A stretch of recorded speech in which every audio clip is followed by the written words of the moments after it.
Today now we are talking about what is capnograph. Anaesthesia machine में जो CO2 graph आता है वो क्या होता है? कैप्नोग्राफ it is continuous measurement and tidal carbon dioxide along with its wave form. Anaesthesia machine पे एक वेव फॉर्म आती है जिससे हमें ये पता लगता है कि ऑपरेट करते वक्त जब उस पेशेंट को वेंटिलेटर पर डाला हुआ है उस पेशेंट का कार्बन डाइऑक्साइड का लेवल क्या है। तो जो नॉर्मल लेवल होता है वो कार्बन डाइऑक्साइड का 32 से 45 होता है। किसी किसी बुक में 32 से 42 भी मिलता है। यूज ऑफ कैप्नोग्राफ, कैप्नोग्राफ का यूज क्या है? टू कंफर्म द इंट्यूबेशन, इससे हमें ये पता लगता है कि हमने पेशेंट को जो ट्यूब डाली है वो एग्जैक्ट पोजीशन पे है। To diagnose the following condition, और उससे कुछ ऐसी कंडीशंस हैं जिसके बारे में पता लगता है कि कैप्नोग्राफ क्यों जरूरी है।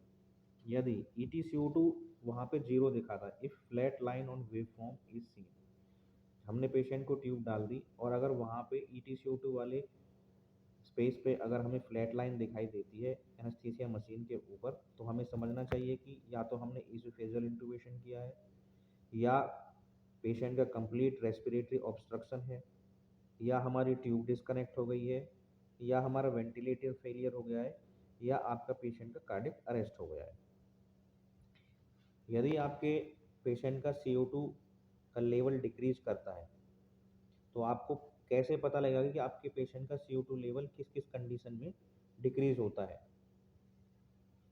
वहाँ पे तो वेंटिलेटर पे तो आपको नॉर्मल वैल्यू या वैल्यू के हिसाब से शो करेगा, लेकिन इसके डिक्रीज होने के कारण भी आपको पता होने चाहिए। Decreased production of CO2 in hypothermia, OT का टेम्परेचर थोड़ा ज़्यादा ठंडा होता है जिसकी वजह से पेशेंट को हाइपोथर्मिया हो जाता है, इसकी वजह से भी आपके CO2 का लेवल कम हो सकता है। हाइपर वेंटिलेशन, यदि आप पेशेंट को ज़्यादा बार वेंटिलेट कर रहे हैं, यदि रेस्पिरेशन पे आप उसको 16 या 14 के अलावा उसको 22 या 24 दे रहे हैं, तो हाइपर वेंटिलेशन की वजह से भी आपका CO2 लेवल कम होता है। हाइपोटेंशन, BP डिक्रीज होने की वजह से भी आपका CO2 लेवल कम होता है।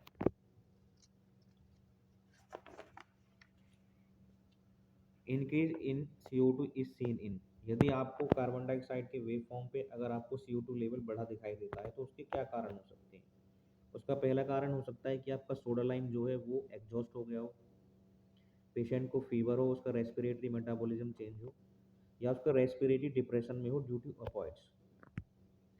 Different waveform of capnograph, अगर इस तरह का वेव फॉर्म आपके वेंटिलेटर पे आता है तो ये आपका नॉर्मल वेव फॉर्म है, और अगर इस तरह का वेव फॉर्म आपके उस पे आता है वेंटिलेटर पे तो ये स्पॉन्टेनियस ब्रीथिंग वेव फॉर्म है पेशेंट का। और अगर इस तरह का पेशेंट का वेव फॉर्म आपके मॉनिटर पे आ रहा है तो इसका मतलब है कि आपने जो मसल रिलैक्सेंट दी हुई है पेशेंट उससे बाहर आ रहा है, यानी कि आपका पेशेंट जो है वो आउट हो रहा है, उससे ब्रीथ करने की कोशिश कर रहा है।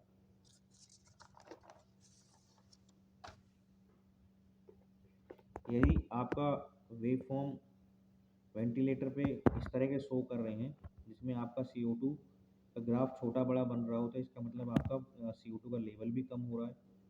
और यदि इस तरह का वेव फॉर्म बन रहा है, आपके 40 से इंक्रीज कर रहा है, आपका CO2 बढ़ रहा है, तो आपका इस तरह का ग्राफ बनेगा।